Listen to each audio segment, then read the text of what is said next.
It's the same thing with life. It's like there's always that punch and that or that slap that you get before you even. Oh my God, that was such an. That was such a way to put it, but I heard it somewhere. I think that's why I'm reiterating it. Yeah, what you gonna do? What you gonna do? I think it was E.T. I think.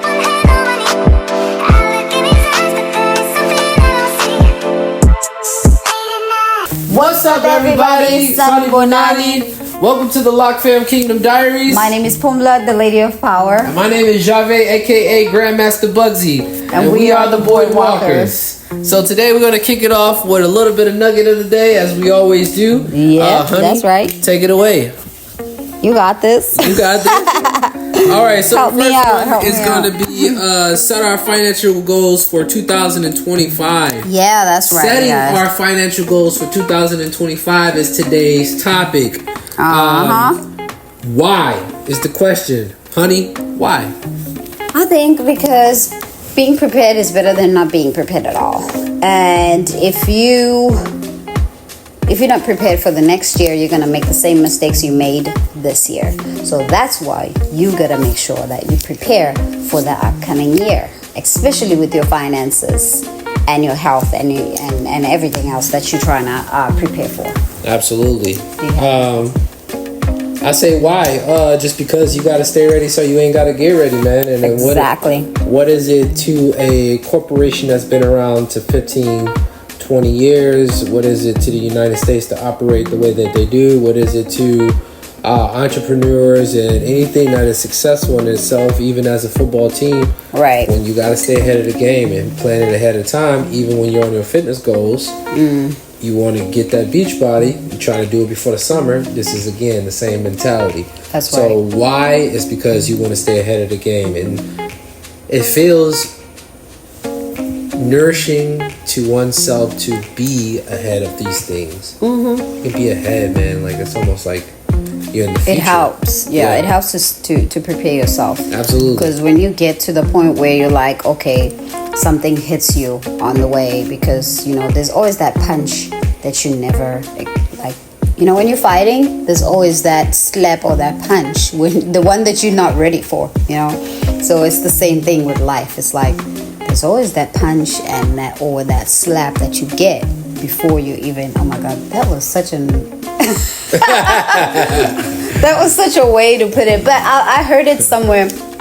I think that's why I'm reiterating it. Yeah, what you gonna do? What you gonna do? Somebody said, I think it was E.T. I think it was Eric Thomas who said that you always, I think it was him, I can't remember, but it was someone over there who said something about the punch. Yeah, so it came back to me while I was talking to you guys. But anyways, so moving on, what to do about it? How do we plan ahead of time, and how do we set our financial goals before 2025? So firstly, you have to, I believe that you have to prepare yourself in terms of like knowing where it went wrong, because you cannot fix the problem that you can't see. You need to know the problem in order for you to fix it. So what did you do wrong in 2024 that you do not want to repeat in 2025? I would say that's the most important step that you need to take. The example I can give you is going to the bank, getting your 12-month bank statement, looking at what you did 6 months, 12 months, it's up to you. Looking at what it is that I did and how everything went wrong, if something went wrong. If nothing went wrong, you can just go back to look, okay, this is where we should have taken this money and we should have put it right here. And if we would have done that, this is how much we would have had by now, at the end of the year. And then we're still on number 1, right? Yes, we are. Okay. So I think those are the things that you should do to prepare yourself, like knowing what went wrong in order for you to be able to fix the problem, because you can't fix what you can't see, or you can't fix what you don't know. Journaling is another thing. If you are a person who is pretty good at journaling, and you can backtrack maybe certain experiences that you had within that year, right? Things that stood out the most that you learned from, and that way you can apply it to the next year. I would address that. You go back and you check that stuff out. If you're not a person who's big on journaling, maybe have a list of to-dos that deem to be more important, and if you can transfer yours to Have a dos, planner. have a planner and things like that. Something where you can track it. Like if you're using like Apple devices and stuff like that, or You got notes. I should say, my apologies. If you're using app devices and things like that, then that's another thing. Notes is good, but something to be able to track, because you can't leave it up to just to your memory, Right. to sit there and collect all the data for a long period of time. And then when the new year come, or you're trying to prepare for the new year, you got to go back into your brain Mental, power yeah. to try Sometimes to you remember know, because I feel like I know most of where I went wrong this year, and because mostly we talk about Right. it, that helps too. If you have a partner that you talk about with your finances, we sit down and we share, we have a conversation. This is what we did, now this is what we have to do, and how we're going to get to the next step and stuff like that. It keeps it in your mind that this is my plan, and this is how I want to this is where I want to go from now to the next 6 months, right? So it helps because you talk about it, you're planning, you seeing your failures, and you fixing it, you're learning from it, and and was good. And with that being said, and to add on to what she was saying is,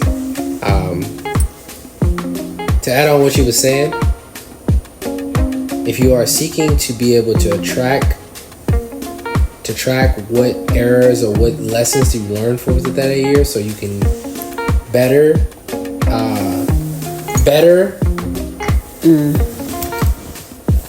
associate on the next plan on how you can do better. So with that being said, another version that I wanted to talk about on that is, so writing like key things down. So say for instance you went through an experience within that year that was challenging, right? And maybe there was a place that you either came from a place of lack or a place of fear.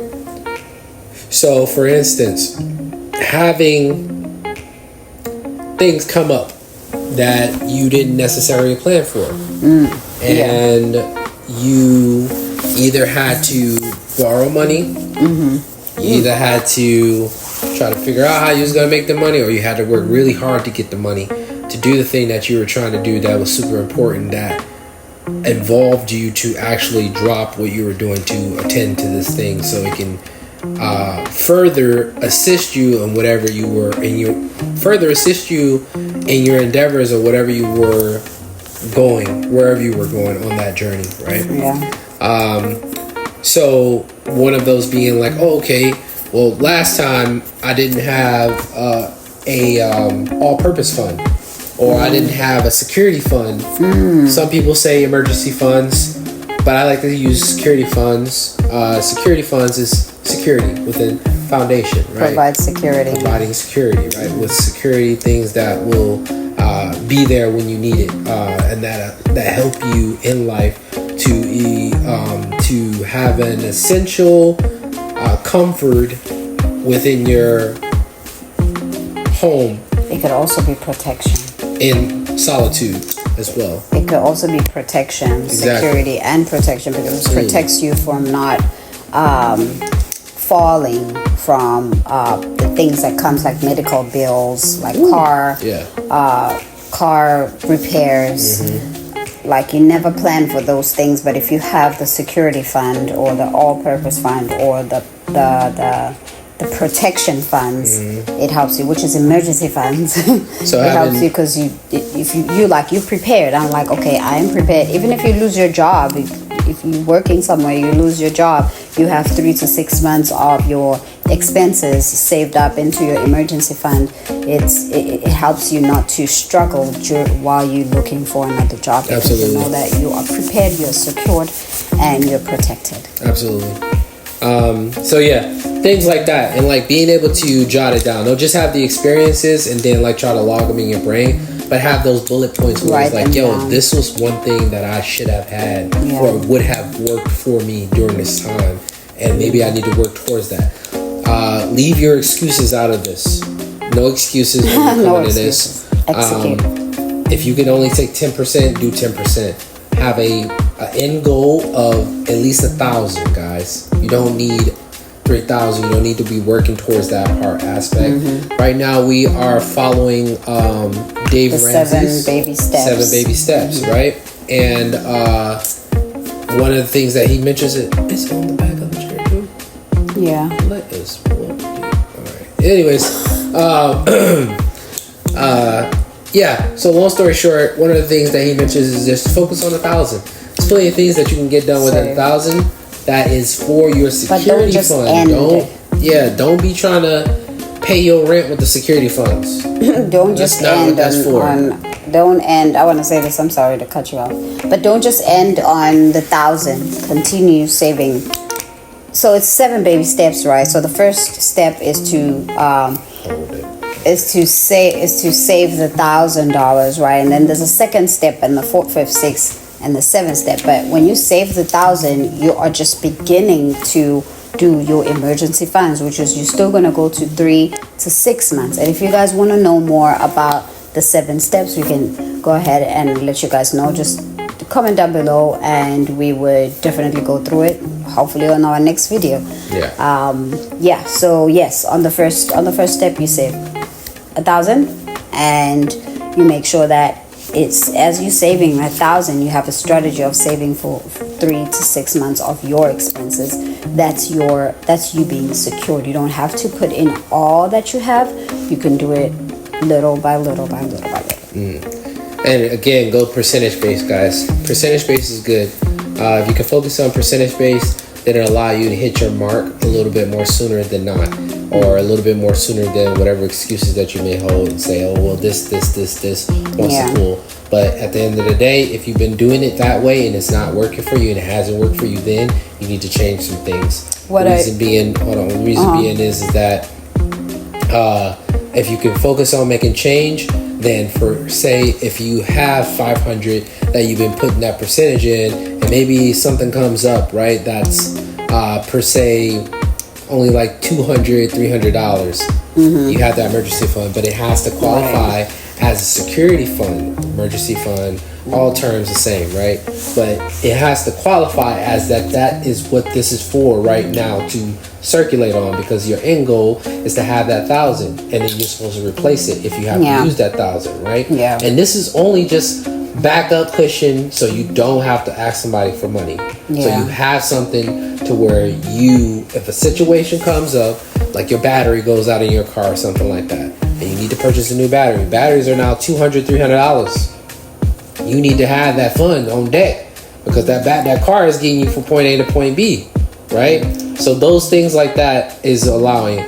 Now, when she was saying working it up to all the 3,000, I feel like if you're going to be following what we're following, that is only cushion, and you need to focus on debt. And if you don't have debt, then this doesn't necessarily associate with you. Okay, but if you have debt, this is the reason why you're going through these moments. So you need to just have your cushion, and then you need to focus on eliminating your debt along the journey while taking care of all your essentials. But you need to make sure you have your 1,000.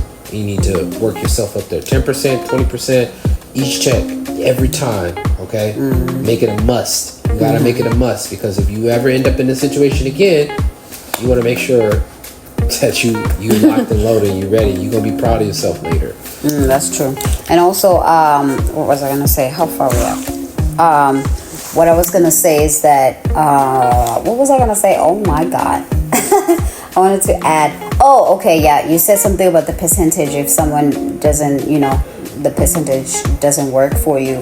What I normally do is I calculate and vision. If I put down $20 every month, this is how much I'm gonna make at this month. So if I do this every day for 3 months, this is how much I'm gonna have in 3 months, just saving up $20 every day. And how you can do that is by side hustles. If you have a car, you can do Uber, you can do DoorDash. You don't have to go the whole day driving DoorDash or Uber. you can make $20 with one ride or two rides or three rides, and then come back home, take the $20, put it on the side. Maybe you made a little extra for your gas, put your gas in, and so on and so forth. You don't have to always, like, if you don't want to do things with percentage, sometimes it's confusing, sometimes it's good. Like when you get used to it, once you start it and get used to it, it's amazing, it's good, it makes things easier. If not, then find out how much you want to put and how long does it going to take and how much is it going to be by the time you end whatever period you give yourself. So yeah, look at it as a video game. If you guys are doing like the ride stuff or the extra side hustles like that, look at it as a video game. Don't pay attention to the funds that you're circulating or that you are making. Count the rides. Count how many rides it takes for you to make a certain amount, right? And that way you can play it as the ride. So I only need to pick up maybe like 5 times, 6 times before I can go to the crib. So I only need to pick up 6 times before I go to the crib. Or for say if it was just orders, I only need to pick up 3, 4, 5, 6, 7 orders before I need to go to the crib. And or the hours. That allow you to, because sometimes it's not even about the hours, because you can make 2 and 3 real fast. So I wouldn't necessarily associate with the hours. I would associate with playing the game of how many times you move to pick up and drop. When I used to do Uber, I used to do it with hours. I used to set myself up from 8, 9, 10, 11, 12. At 12, I stopped whether I made more or made less, but I knew that I put my 5 hours in, and this is how much I need, this is how much I have extra. Extra can go towards something else, or extra can go to the same flow where you're putting in your money, where you're putting it at. Yeah. Maybe on your savings, as we said. That extra, you can put it on top. You can add it on top. It will make you move more faster. Or you want to take a day off the next day because you already made double for your savings. And I always spoke about it in that sense of the game aspect of counting how many times you move in the product or move in the people, is because I can kind of feel most people like, like if I go out, I'm only making gas money.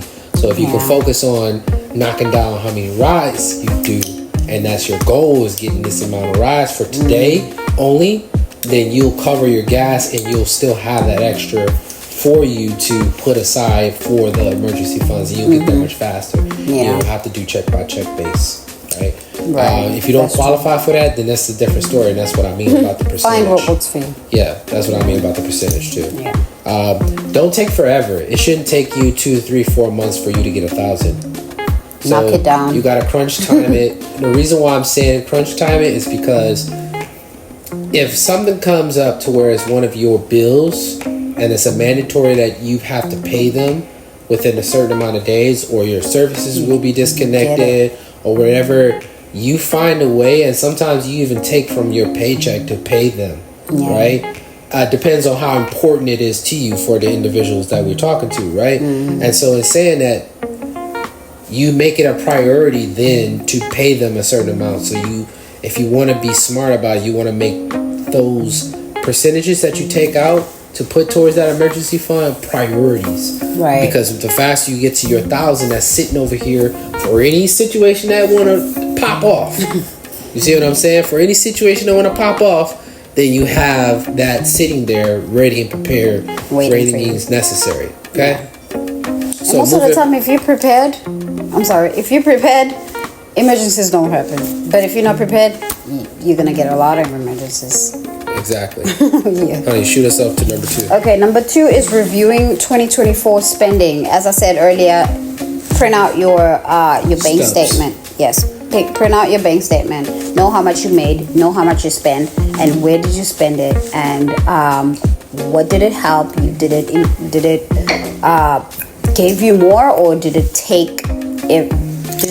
It took away from you, or it brought more? Did you do more liabilities, or did you do more assets? If you have never ever done like you haven't invested in anything,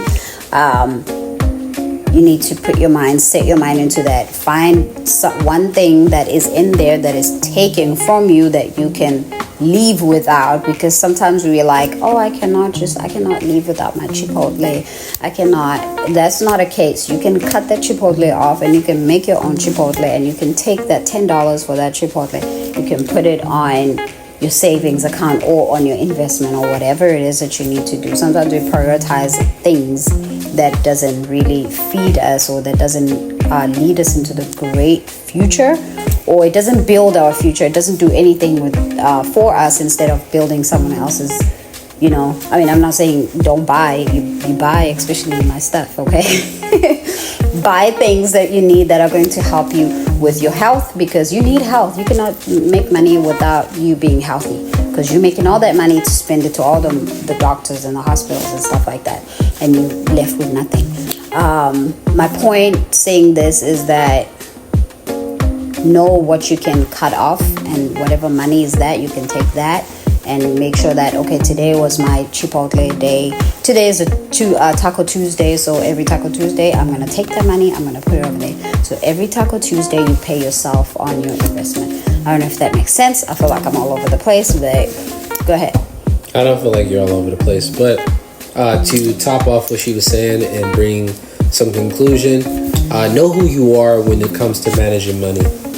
Know who you are. Yeah, that's and right. when I say know who you are, I will give you an example from myself. I don't want to say I like to snack. I like, at certain periods of times, I will want to snack. Just due to the current position that I do right now, involves a lot of free time, and is it really free time I need to say? No, it's not free time. More the story is, know who you are with money. And what I've found out is that at certain periods of times when I am with this investor, certain periods of times I have a moment where I want to necessarily not get sleepy, but also stay alert. And what helps is if I chew on something, right? And so I don't have much options outside of when I bring my lunch from home, or my wife pack it for me or something like that. Those grapes helped tremendously last time. And what I notice is that there are certain times when I have a sweet tooth, right? And I want, sweet tooth is a made up concept. Let's just be real. It's a made up concept, but more story is where I have this sensation of wanting to taste something sugary, right? Not too sugary, but something just right, and a little bit of salt. Now they say this is an American thing, which I do believe that's how we've been conditioned, and for those who know, they know. And so just cutting away from it is another topic for another day. But more the story is what I mean, know who you are. So when you are looking at your finances, you can see where your money is going. One of the statistics that were spoken about when it comes to melanated communities is that we are consumers. We spend over some odd billion or $1 trillion as consumers, right? So we're pushing money out, but we're not having money work for us as a community. Now, there's maybe them gems in that community who are aware and now implementing those things and have been implementing those things, right? But in saying that, is becoming aware as a community, as a whole of people, to where this is something that we do and this is something that we're aware of. So when we're having outside conversations away from home with other like-minded individuals, quote unquote, with others that, so I'm just playing. Anyways, well, we're having like-minded conversations at this point. We don't come from the same household, but when we're talking about, like, hey, for instance, crypto or shares or real estate, etc., insurance policies, different styles, different things, the next best thing, the next best investment, something that's been happening, how much gold you have, etc. on, right? And we're able to have those conversations and understand, like, oh, per se, let's move our money over here because this is going to pop off within 2 to 3 months, right? And so we're not focusing on being consumers, which is purchasing something on the outside that is not giving us value for even a long period of time when we bring it on the inside, right? And so we're bringing it on the inside. Not saying don't purchase stuff that you want to purchase, but create a sinking fund for whatever it is that you want to create, that you want to do. I was thinking if that we should create a sinking fund for date nights, for at-home indoor date nights, which is like, at that point we're like, okay, we have sinking funds. We can either go out or we can buy stuff and bring it at home and just chill, or we can order out and stuff like that. But I think that's a great idea on creating a sinking fund on something that you want. A sinking fund is when you take a certain percentage of money. Maybe you take $1 every time you get paid, you put it on the side and you're saving it for your next couch that you want to buy, for your next cup that you want to buy, or taking $100, putting it on the side because you know that you want to make a big expense, like you want to redecorate your room or whatever it is that you want to do. But we're not saying that you shouldn't purchase. We're saying that you should know where your money goes. At least save up for this. It builds a great habit. Sinking funds build a great habit because it gives you that delayed gratification of like saving. I'm waiting. You're waiting. Just like you're investing. You're waiting when you're investing. It's not like you're investing and taking your money out yesterday or tomorrow or today or whenever. But yeah, I don't know why I said that. Also, to add what she was saying, you can tell the quality of different people that you're encountering. With business people, they don't necessarily go use the money that they just made from whatever case may be, or their annual, or their per se salary or something like that. Mm-hmm. What happens is, if you desire something, you create a service, you create a idea that will serve 2 or 3 or 4 customers, or even one customer with a large price, and then you have them pay for whatever that you are about to purchase or want to purchase. But it puts a different mindset if you're thinking like, how do I serve this person to get them what they're actually looking for, what they need, right? And I know I have what they need. I just need to direct them and show them that I have what they need, right? Mm-hmm. And if you can fulfill their desire, they'll be happy to pay you. Right. They'll be happy to give you a large sum of what you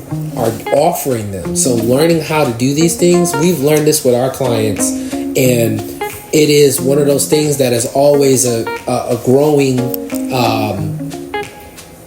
area, because as you're learning how to leverage helping others and providing information, knowledge, and understanding for others, with also products and stuff like that. Mm-hmm. And if they see the value in it, as you see the value in it, they're going to purchase from it. Right. They're going to purchase from you, and they're going to want what you have, and they're going to pay you happily. Exactly. Am I saying that word right? Happily. Yeah. Happily. They're going to pay you happily. Yeah. I'm adding words now. Positioning yourself in that area is another thing to also take in consideration, guys. Okay. And that's what I wanted to highlight with this on this conversation. Yeah. So recapping on number 2, it was review your 2024 spending. So go review your 2024 spending. Know who you are, know what you spend on, and know what you do not want to spend on anymore, because you are now changing to become a different family, to become a different person. You are doing things differently, because there's nothing as important as the future. You need to stay prepared than to be sorry. You don't want to be sorry, guys. Yeah. So that recap was pretty good. And then the last part to add on that, not only just creating a service, but also sometimes you don't need to go out and go do all the fancy stuff right now. Sometimes there's a season for you to double down and take the funds that you're making to purchase a asset that's going to pay you within dividends, or that's going to pay you within appreciation, right? Over time, right? Equity, things like that. Because if you purchase that asset, guess what? It's going to pay you over and over. It's going to continue to pay you, and if you get a nice one, it'll pay you for a lifetime. Because we cut ourselves off going out. Yeah, we cut ourselves off, and it don't have to be a forever thing. You just got to know why you're doing it. Sacrificing for a short period of time to leave lavish for a long period of time. Right, because say for instance, we want to go on a trip for at least 6 months. We don't want to do no weekend and all that stuff, right? But we gotta double down. Mm-hmm. In order for us to go for this trip for 6 months to even possibly a year, dude, let's get a couple assets be under rice our and belt. beans and rice. Right, get a couple assets under our belts, so those assets are paying us later, and we ain't got to think about, oh man, our pocket's low, we got to go back to the job and do this. You don't have to be like that. You don't have to be like that, but you just got to be smart in the game. The game is set up to be the way it is, so you got to learn how to and how it's been, and what are the benefits of. You gotta know what you want, and if you want it as much as you want it, as much as you can breed, you'll definitely get it. But if you do not want it as much as you want to breed, when somebody puts you underneath the water, you're not gonna work for it as hard, and you're not gonna sacrifice. You're not gonna sacrifice for it. Right. And you're gonna feel like, oh my God, this is just a waste of time. This is what I want to do. Do what you want to do. Make sure that whatever it is that you want to do, it's gonna take you somewhere. Exactly. Okay, number three. Number three, plan for big expenses. Yes, so we're planning for big expenses. Things like car. We want to buy a new car. We want to buy a home. We want to buy what else? What's another big expense? We want to buy a. There's a share that's about 18,000. It's 18,000, but it gives you 3,000 every 90 days. Like 3,000 and some change every 90 days, and that's a major big goal because 18,000 is a lot. But that 3,000 that comes every 90 days is a lifetime guarantee, so you get paid for a lifetime. So while linking that to a trust fund, it'll pay our children's children for a lifetime as well, and we build generational wealth for a very, very long time, guys. So that's one of the example of the big expense, and cars and house and stuff like that, etc. So you plan for your big expenses, and you sit down with your partner, you sit down as a family. If you want to include your kids, I feel like it's more important to include the kids and stuff like this because it's family. So you'll first have financial goals together. How much do we want to make? And don't just say we want to make a lot. Say we want to make $5,000 by the end of 2025. Now you have something to work towards. And then the second you review the spending that you wanted to, how did we spend? And then now you're planning on what is the biggest thing that we want to buy next year. Do we want to change our car, and how we can do that? Okay, how we can save up for that, or we want to save up, we want to pay for our debts, pay off our debts next year. Do that, plan for it. How can we do that? Okay, this is snowball 1, 2, yes. Or you want to just pay, just go hard on them. Yeah, that's another way too. But just sit down and talk about it, and know how much you want to make, know how much you want to save for your big expenses. Right. Because we do, as I said earlier, that as much as you want to spend on things, it's okay to spend on things, especially if you're rewarding yourself from starting by setting up how much you want to make, how much you want to save, and having a goal towards this is the life we want to live next year.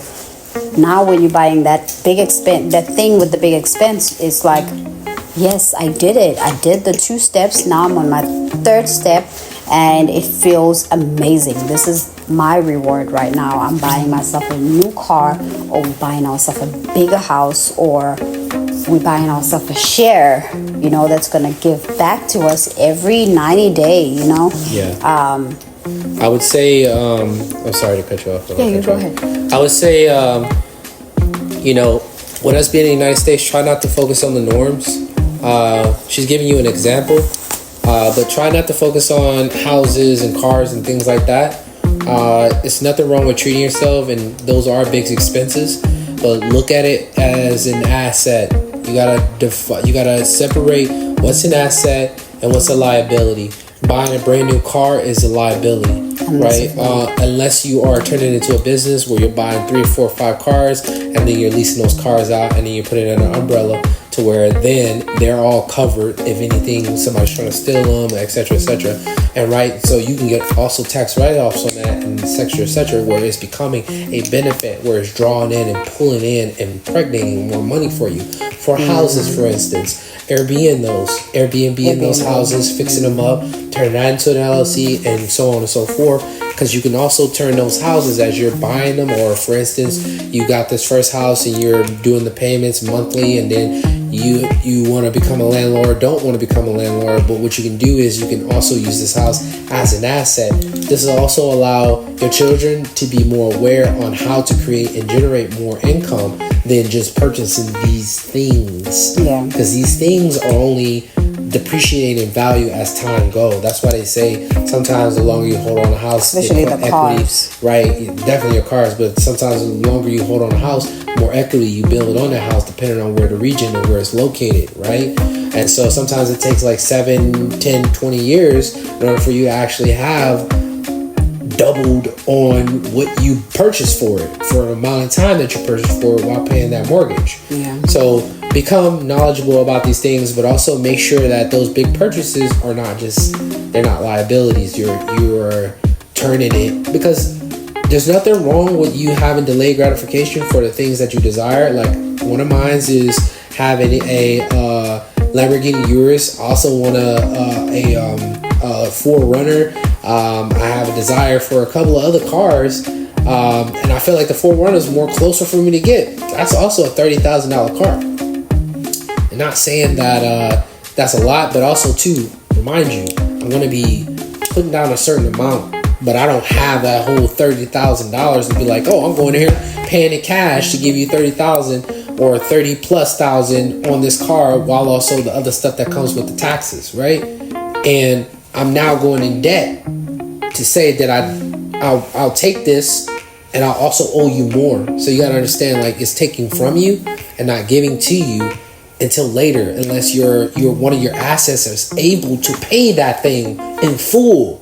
But getting that way is going to require you to have a different mindset, because it's easy to go sign up for that stuff and then they send you on the merry way out the door and you have that as your debt, and then something happens 2 or 3 or 4 years, because remember, they got you on a contract where you're going to pay for that for like 5 years, 6 years.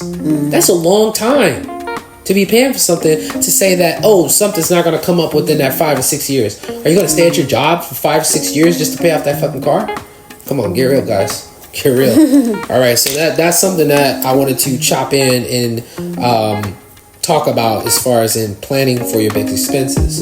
Plan for them. Make sure that those big expenses are going to give abundantly to you, right? Invest in those things, because those are the ones that are going to be like so fulfilling at the end of the day. And right. You know, we just trying to, like, we're discussing this because this is the mindset that our parents kind of missed at some point in time, and they knew about it, but they didn't know about it the way we know about it now, you know?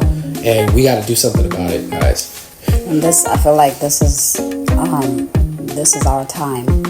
If you have, or if you pass by this type of information or conversation and you just, turn a blind eye, right, then you have a problem. Or know yourself. Know your spending. Know your spending. You have a problem. Yeah. Just know what you're doing and know what you are, and learn. Be open to learning and being open to receiving what other people are saying, and implement what you feel like, this is me, I can do this, or this is me, I cannot do this. Because we've came across people who we told that this is how you're supposed to do that, but they didn't do it. Instead, they did whatever it is that they wanted to do, which didn't lead them into any type of success with what they wanted to know at that point. And that was like, okay, do I want to share what I'm doing ever again? You know, because you don't know whether is it you or is it them.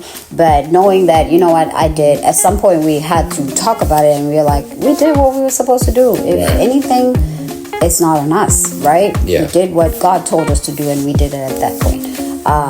The way that you receive things is your own way. Like, nobody can change that. Like, you're receiving it right now. What are you going to do about it? You're receiving it this way, you're receiving it in a negative way, then look inside yourself and figure the way that you see things. Why am I feeling like this right now? Like, question yourself. It's good to question yourself. But anyways, why do you have to save up for big expenses? So that you don't wake up in the morning and say, oh, I made $10,000, I'm going to buy a car.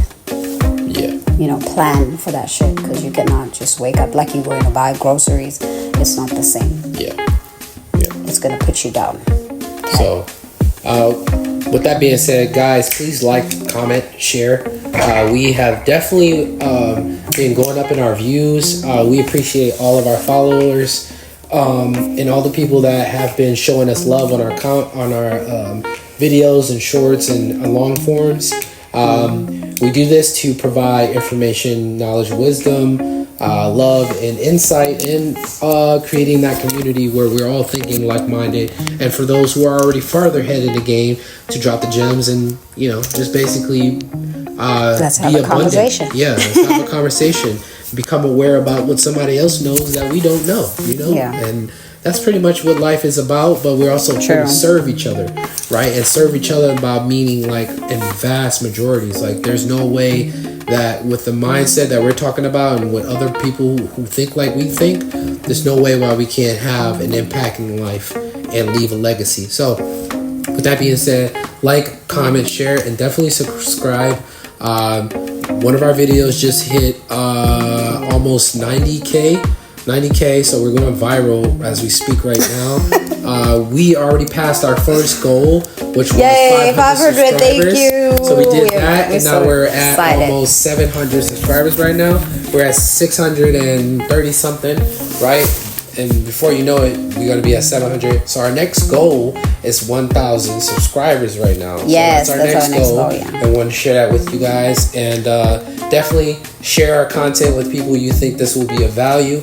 And share your thoughts in the comments, and we shall talk more. If you have any ideas or things that you want us to talk about a little bit more, please leave those in the comment. And with that being said, Lock Fam is out. Peace, blessings, prosperity. I wanted to say one more thing. I wanted to say that as you can see, you guys, we are doing everything with a goal. Each and every time we reach this goal, we move on to the bigger goal. We started by 300, and then we went to 500. I didn't even see the 500 when it came. I just woke up and it was past it, yo. And it was 600. And then now we're going to 1,000. So having the goal and hitting the goal, it makes it more nicer through your journey with anything, with money. It could be money. Yes, it could be money. It could be family.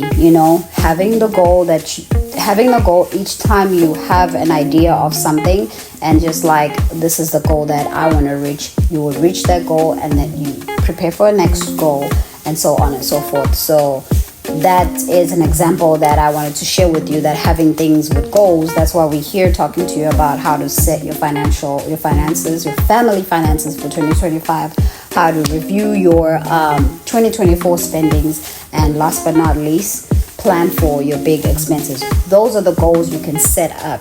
If you have none of these things that I just spoke about, you can create your own goals, and you can create whatever it is that you feel like I am lacking over here. So these are the goals I want to achieve going to 2025. So be clear on your vision. Know what you want and know what you seek. And have a clear direction on where you want to go. Sure. Peace, blessings, prosperity, and success. We love you guys. Journey in life. Peace. And we will catch you on the flip side. Bye. Peace. Later. Gostosa e joga.